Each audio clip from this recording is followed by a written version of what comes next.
This is the AWS Morning Brief Security Edition.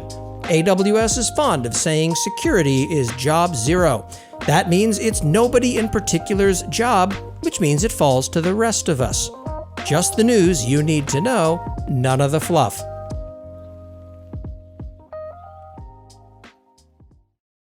Couchbase Capella. Database as a service is flexible, full-featured, and fully managed with built-in access via key value, SQL, and full-text search. Flexible JSON documents align to your applications and workloads. Build faster with blazing fast in-memory performance and automated replication and scaling while reducing cost. Capella has the best price performance of any fully managed document database. Visit couchbase.com/screaming-in-the-cloud to try Capella today for free and be up and running in 3 minutes with no credit card required. Couchbase Capella. Make your data sing. Hello and welcome to Last Week in AWS Security. Lots happened. Let's tear into it. So there was a sort of yes, sort of no security issue with code build that I've talked about previously. The blog post I referenced has in fact been updated. AWS stated that we've updated the code build service to block all outbound network access for newly created code build projects, which contain a customer-defined VPC configuration, which indeed closes the gap. I love happy endings. On the other side, oof, Orca Security found a particularly nasty Azure breach called Auto Warp. You effectively could get credentials for other tenants by simply asking a high port on localhost for them via curl or netcat.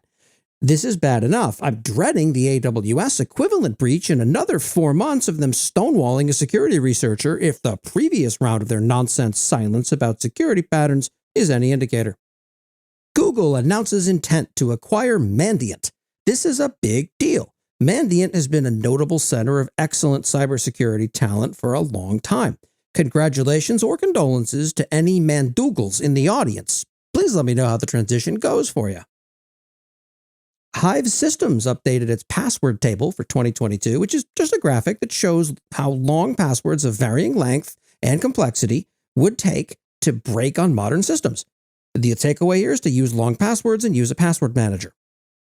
You know the drill. You're just barely falling asleep and you're jolted awake by an emergency page. That's right, it's your night on call, and this is the bad kind of Call of Duty. The good news is that you've got New Relic, so you can quickly run down the incident checklist and find the problem. You have an errors inbox that tells you that lambdas are good, rum is good, but something's up in APM. So you click the error and find the deployment marker where it all began.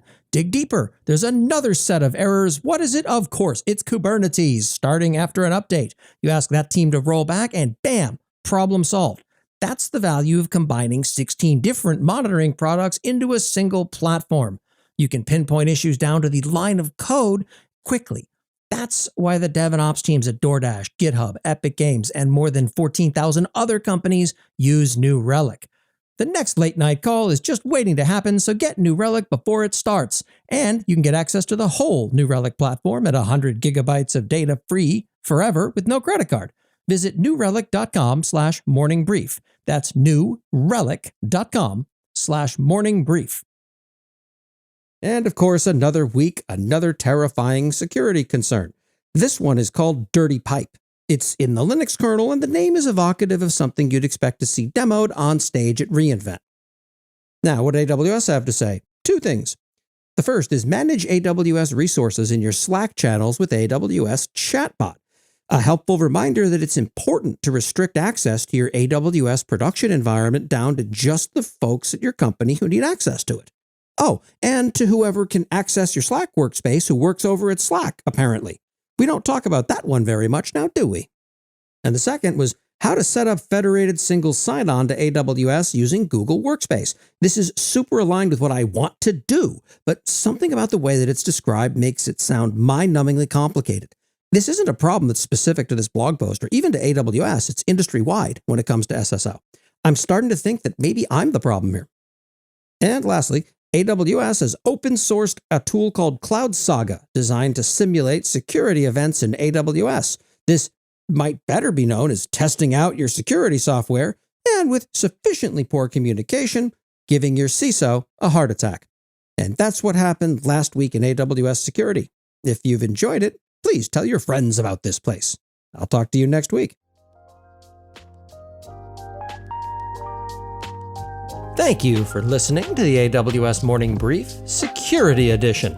For the latest in AWS security that actually matters, please follow AWS Morning Brief on Apple Podcasts, Spotify, Overcast, or wherever the hell it is you find the dulcet tones of my voice, and be sure to sign up for the Last Week in AWS newsletter at lastweekinaws.com.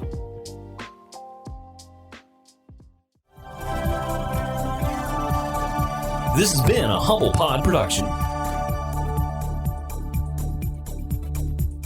Stay humble.